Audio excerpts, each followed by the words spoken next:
The Icons of Real Estate Podcast. Are you ready to learn the proven money-making secrets from top-producing icon agents? Ready to skyrocket your business? This podcast is for you. Tune in every week with your host, Tomasz Fonseca, and find out how to implement proven strategies to 10 times your business, from $3 million to $30 million in just 12 months. Brought to you by the Masters at Real Estate Marketing, Ardor SEO.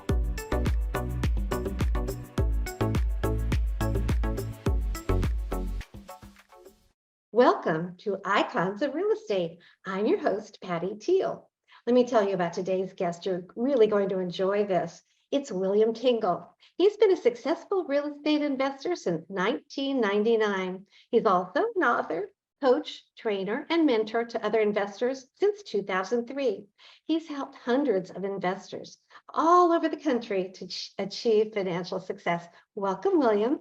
Hey, thanks, Patty. I appreciate it. I appreciate you inviting me on today. Yeah, it's so wonderful to talk to you. And we usually start these shows with the guest sharing their personal story that led you to where you are today in this investment business. And I know you have a very moving story because I found it online, but I'm going to let you share it. Well, gosh, where do I start? In 1998, I found myself, I was, in my late 30s, married, had a couple of kids, and I was in the restaurant industry, and I'd been in the restaurant business for over 20 years and just kind of accidentally stumbled into that. But I worked 70 plus hours a week. I never saw my kids. I didn't have much of a life. And I had, recently applied for a franchise to open my own restaurant because everybody thinks that's so much better, trading, working for somebody else for yourself. And even though I had great credit and the capital to put in it, for some reason, they just didn't approve it. And I was just so depressed. And that week, watching late night TV, I guess that's what people do when they're sad or they're depressed. They stay up and watch TV at 2 a.m. But I saw a Carlton Sheets infomercial, and I ordered a Carlton Sheets course and just started doing what it said to do, which is, I think, where most investors fail. They order courses, but they don't do anything. But I actually opened it, did what he said to do, and started buying houses. And I said, gosh, after I bought my 4th house, I said, well, gee, this stuff may really work.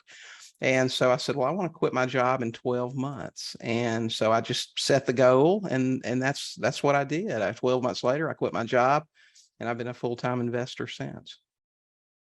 Wow. That course changed your life. That's really amazing. Of course, you changed your life. I mean, as you said, most people buy these courses, take courses, but then Right. they don't follow up. So it was definitely a combination. Yep. It was, well, I think most people just either they aren't at the point yet where they're desperate enough to really work it, or they just don't have enough, confidence in the fact that it'll work or that they're worthy of being successful. Mindset's a big thing. I've learned that over the years, that a lot of people just, they're afraid to be successful. But I mean, I was just desperate for something else because, I had quit school in the 9th grade. I only had a 9th grade education, so I didn't have a lot of options. I got trapped in the restaurant industry. I worked really hard. So I got promoted, and I found myself in my, late 30s, making $50,000-$60,000 a year, which was pretty decent in the late 90s for somebody with a 9th grade education. So I couldn't just quit and go get another good job. I didn't have many options. So, to me, this had to work, Right. I understand. Now, you specialize in Sub2 deals. So I guess what we should start with is you explaining what Sub2 deals are. Well, Sub2 deals, in my opinion, are just the best thing you could ever find. I mean, you can buy as many houses as you want. You don't necessarily have to have a lot of money. You don't have to have good credit. You never have to apply for a loan. Subject to, I guess, in its simplest form is you have a seller that wants to sell a house and you want to buy it. So you say, listen, I can take over the payments on the existing financing. Is that something that might work for you? And for a lot of people, it will work because either they don't have any equity, so they're not going to make any money anyway when they sell their house, Or by the time they paid their realtor fees, they might have to come out of pocket. Maybe they have to move very quickly. They've got a job transfer. Maybe they're getting a divorce and neither one of them can afford the house on their own. Maybe they're in foreclosure and they're about to lose the house anyway. So there are a lot of different situations where you stepping in and say, hey, if I could make these payments for you until I could find a buyer somewhere down the road, would that be okay? So that's exactly how it works. We just take over the payments. They deed us the house. We own it, but we didn't really sign for the loan. We're not responsible for that. That's fascinating. I did take a course one time and they talked about this, so I'm a little familiar with it, but I do have some questions for you. Now, it seems that in the last couple of years, everything was selling for asking price or over. So was it really hard to find these sort of deals? I'm going to tell you the last 2 years, there's been a combination of things. The really hot market, the craziness of just everything that's going on out there. The biggest blow to everything, though, was when they shut down the foreclosures. For 20 years, 2/3 of our business has been people in distress, people in foreclosure that are about to lose their house and don't have any other options. So when that element was taken away, yeah, it's been a really, really, really tough market. The worst I've seen in 20 years. But of course, the foreclosures are back now. The market is softening a good bit. Sellers are being, slapped into reality that it's not like it used to be. So yeah, for that 2-year period of time, it was tough to get deals. Yeah, I would think so, but I'm glad that it's becoming a more balanced market and Right. that things are back to the way we're used to them being. Right. And then the next thing I wanted to ask you is there a risk for the seller or the person who's working with someone who's going to take on that Sub2 deal? Are they vulnerable to someone who is unreputable and might kind of not make the payments? Right. Now that is a risk for the seller. And you have to have that in your conversation with your seller if they're uncomfortable about it. And make no mistake about this, people don't have to be desperate to do this. I've had people with great credit that just had a situation, people that are building a new home and don't want to have 2 house payments. We bought several of those.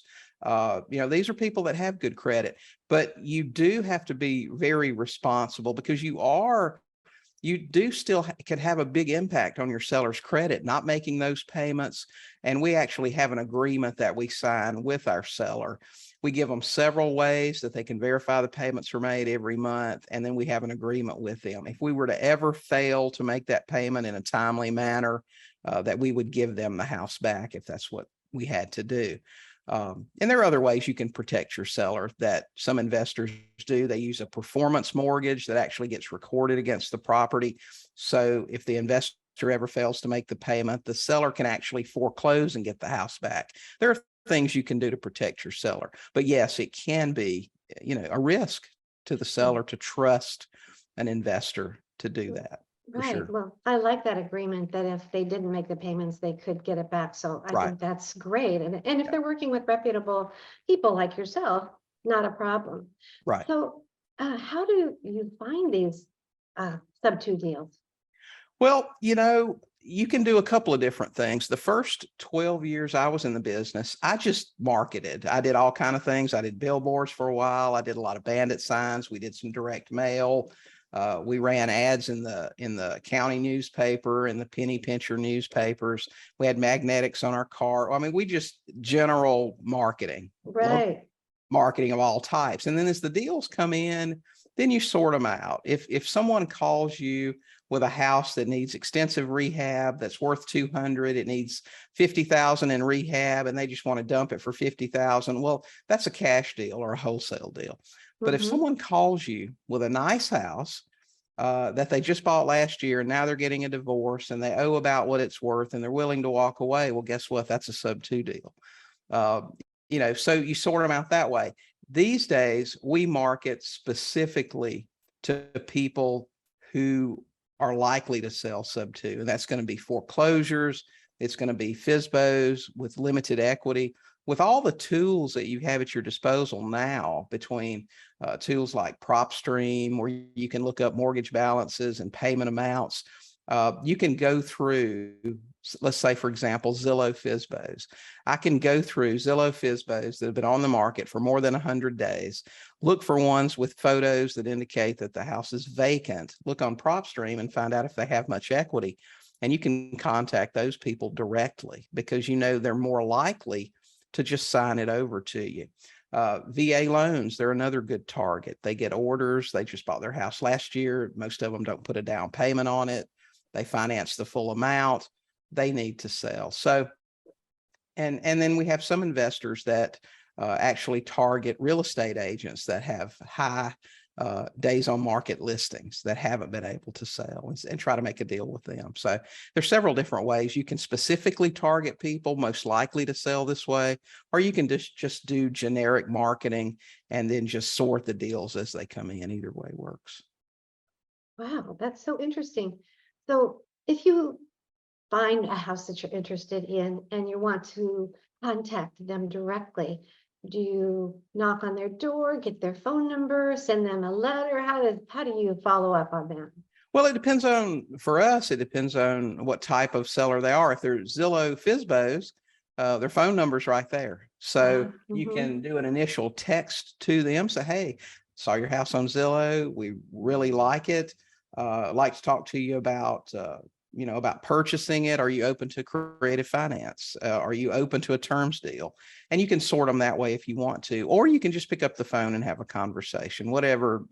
Some people like that one-on-one stuff. Some people like to distance. I mean, it just depends on your personality. Now, foreclosures, we like to knock on the door and just have a direct conversation, because most of the time these people won't even answer the phone.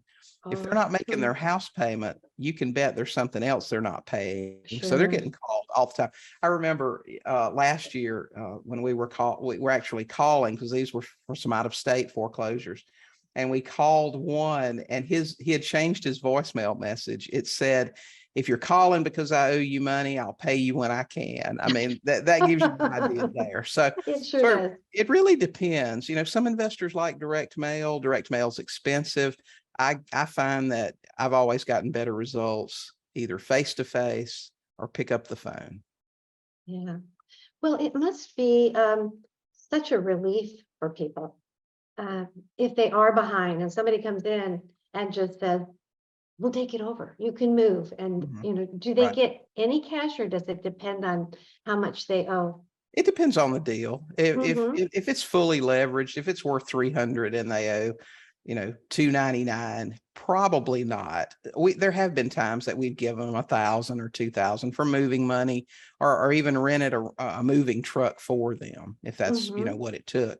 But I'll tell you, the best deals when you're talking about foreclosures, the very best deals are to go out, drive your foreclosures in your local market, and find the houses that are vacant, because those people have already moved. They don't want to keep the house. They've already moved on. If you can track those people down generally and offer them $500 or $1,000, they'll sign all the paperwork, give you the house. They've already moved on, so they don't really care. That's really where that's really interesting. Yeah. So is this a good way or a great way for someone who's just starting out and they don't really have much money to get started in this business? We talk all the time about no money down real estate and those types of things. If you're broke, if you don't have $10 in the bank, it's going to be tough to get started anyway. Right. You have to have money for sale. I tell my students, you've got one of two. You may have both forms of currency. There's two types of currency. There's time and there's money. If you want to drive around, you can do driving for dollars. You don't have to spend any money on marketing that way. But you're going to have one of the two at least. How I started my investing, I had good credit, didn't have a lot of money. I did have good credit, so I had credit cards. I took a $5,000 cash advance off of a credit card, and I opened a business bank account. And I said, I'm going to use this money to start my business. If I ever spend it all and I don't have enough coming in to pay the payment every month, I'm out of business. But that's how I got started. If you don't have money or access to it, you need a partner or someone that can help you for the times that you need money. most of the time with most of the houses that we've bought, you're going to have something going in for closing costs, Sure. maybe to, clean the carpets, mow the grass, give the seller a little cash. It's going to be very difficult to start in any aspect of real estate investing with no money. Not saying you can't do it. We've bought several houses where the sellers gave us money. It happens. If they're over leveraged, or they know the house needs repairs, or they're just really trying to get out of it. But it's going to be very difficult. And I'm not going to sit here and tell anyone, oh yeah, Appreciate that. broke and just go out and get started today. You're going to run into situations where you need a little bit of cash. So my recommendation, like I said, if you don't have it or the ability to get it through a credit card or something like that, is to partner with somebody when you're getting started. That can be the money person. Are the houses that you target for the sub-2 investments, are they all price ranges? We try to stay within 10% plus or minus of the median price range in that area.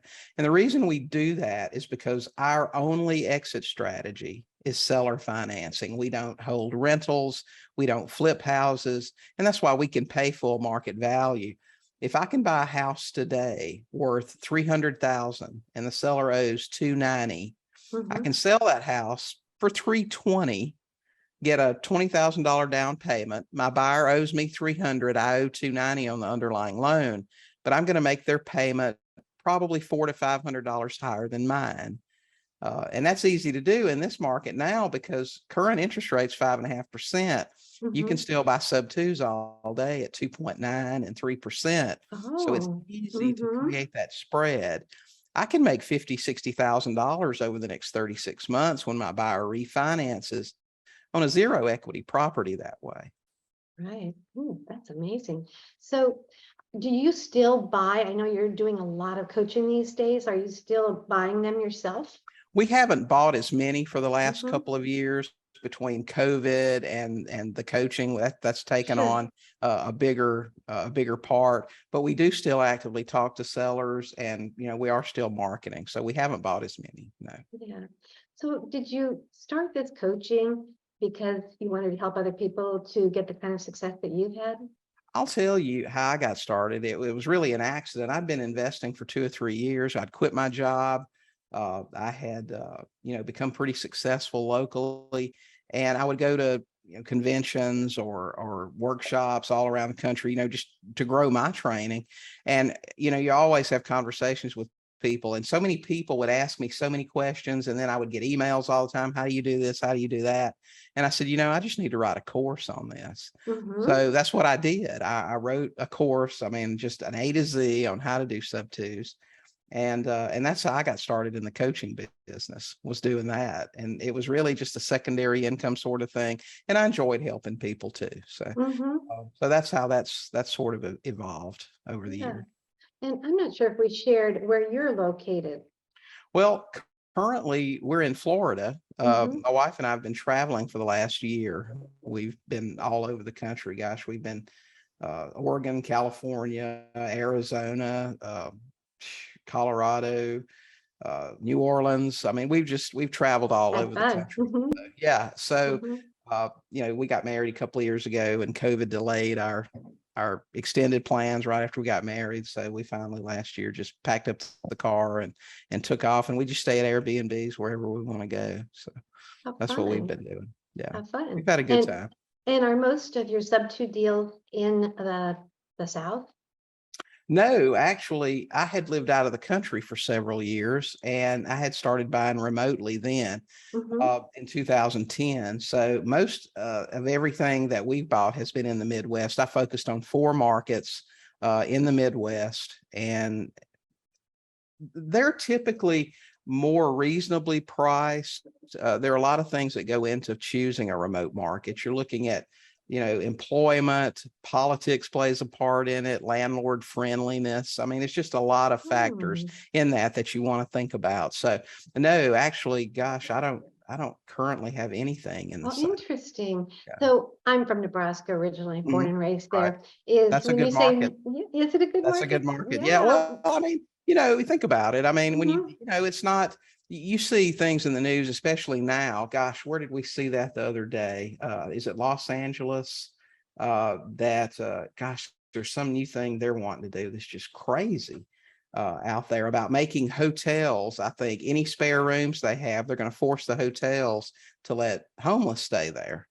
If they have Oh, any spare rooms on any given day, they have to, I mean, so the government just wants to control so much of what's mhm. going on. So we stay away from states like that have all kind of crazy rent control and do stuff. We're looking for landlord friendly states, and that are easy to, say, for example, we sell houses with seller financing. So if someone defaults or decides they don't want to pay us, we don't want them to be able to stay in the house for a year without Right. paying. We want to be That's able to get the right. house back quickly. We try to work with people that run into problems, but if they just don't want to pay you and they're just intent Sure. on not doing it, and you hear stories about that all the time. Yeah, I couldn't get somebody out for a year or 18 months or whatever it Yeah. was. Yeah. So Some yeah. people do take advantage, unfortunately, when So there's those kind of legalities. so if Yeah. you want to buy remotely, you really need to research the market that you Oh. buy in. And so what are the Midwestern landlord friendly states? Well, I mean, there are several of them. At the time, I focused on Nebraska, Iowa, Missouri, and Kansas. But Mhm. I mean, there are several others. There are really only 5 or 6 states that we won't consider buying in. Okay. Yeah. Yeah. I can guess what they are, but Well, I mean, all you have to do is read the news. I mean, read the you're news. typically, Maryland, Washington, California, New York, and Mhm. there are states that, like I said, politically, it just makes things more difficult for you, and it looks like it's just going to continue to get worse, really. Yeah. Well, I wondered when you first said that politics played a role, but that makes perfect sense because Hmm. some of these states make it very hard for the person who has renters to ever get them out, even if they're not paying. Right. Yeah.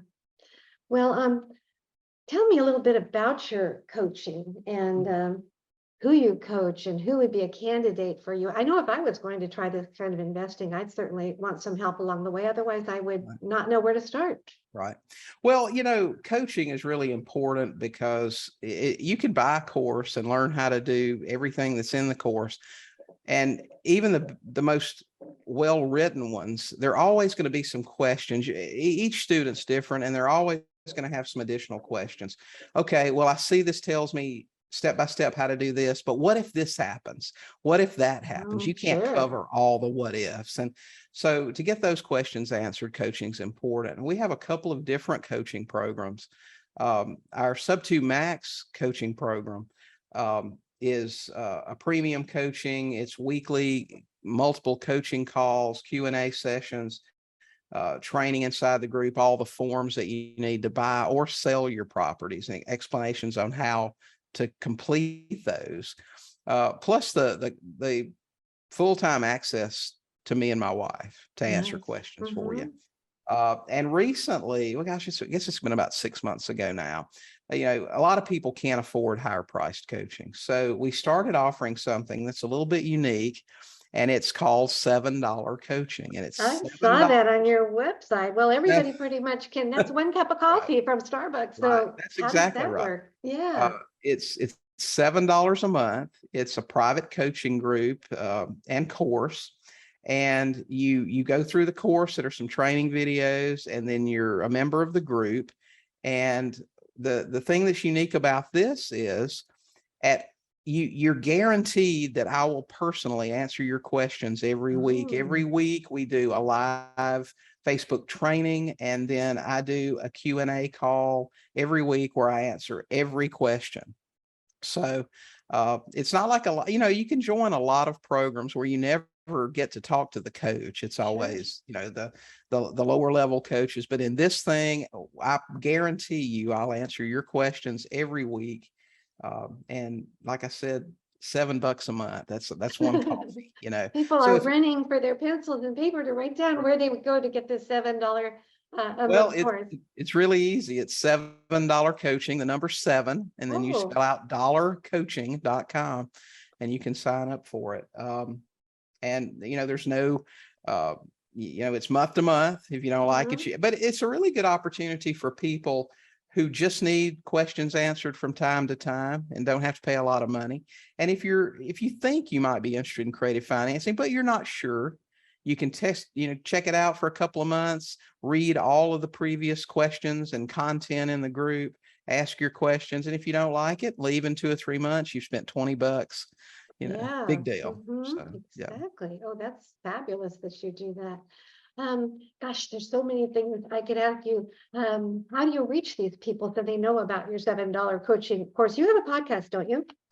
We have a podcast. It's the Sub2 Deals show, and we talk about creative finance, and we have people on that just talk about different aspects of real estate investing. So even though it's not always specifically Sub2, it's always something that can help you with your investing. We do, like I said, a weekly Facebook Live. It's called Goat Talk, and you can get both of these at our YouTube channel, which is just Sub2 Deals, SUB, Mhm. the number 2 deals. But you can watch the podcast. You can watch our Facebook Live and participate. And we also release videos throughout the week. We call them Goat Nuggets, and they're just little, Goat, like GOAT? right, Goat Ah, Nuggets. My yeah. students started calling me the goat a couple of years ago, and I don't know if that's true or not, but it just stuck. So, Uh-huh. but we do the release the Goat Nuggets. They're just little, you know, very consumable 1, 2, 3 minute how-tos, how to handle, creative real estate, how to talk to sellers, how to fill out paperwork, that sort of thing. That's really nice. Now, you mentioned that you've only been married a few years, but that your wife is involved with the business Oh, too, she is. which, She yeah. she was an investor for many years before too. I think Mm-hmm. between the two of us, we've got about 40 years of real estate investing experience. And she actually, that's how we met. Well, how we actually met was she joined my coaching group. She Oh, had been a wholesaler, rehabber, short sale person, and she joined my coaching group in May. And we just got to know each other in there. And by the next February, we were married. So that went pretty fast. oh, that's so sweet. Yeah. So she's Yeah. great. But so you met online, basically. We did. We did. Mm-hmm. And yeah, I lived out of the country. She lived in Colorado. And so she said, "I love Colorado." And I said, "Well, I'll love it too." So I moved to love you, so I Colorado. love Colorado. And it is a pretty area for Yeah, it sure. is. Yeah, yeah. So you mentioned a few ways that people can get in touch with you, and I know you have Mhm. several websites. If somebody's watching and they're really interested in learning more about Sub2 Deals or want to contact you, how would they do that? Well, the best way is probably sub2deals.com. That's SUB, the number 2 deals.com. There's a contact us button on there, and it comes straight to me. I read all my own emails. My direct email is william@sub2deals.com. And then we just launched Sub2 University a few months ago. So that's sub2university.com. And there you can find products and courses and training if you're interested in that. So take a look at it, contact us, message us on Facebook. We're on Facebook Mhm. and Instagram and everywhere else. So there's a lot of ways to reach us. Yeah, it sounds like the economy is going to be better for you, Mhm. kinder for people that want to Right. do Sub2 deals. Do you Yeah. have any challenges at this point with the business? No, I'll tell you, we are actually going to cycle into some of the best time for creative finance. Interest rates are up. Burr people are going to find it a lot harder to do that Burr thing with the higher Mhm. interest rates and the cash flow going away. There are going to be a lot of motivated sellers, people that haven't made their payment in a year or 2 years are going to be looking to get out. And creative finance is going to really be a big thing, I think, for the next coming few years. So Mhm. now's the time to learn it. Now's the Yeah, time. and then just start talking to some sellers and buying some houses. Oh, that's great. Well, I can't thank you enough for being on Icons of Real Estate. I've so enjoyed learning more myself. I think that's the best part of the job. Right. So thank Yeah. you. Well, thanks, Patty. I appreciate being here. It's been great.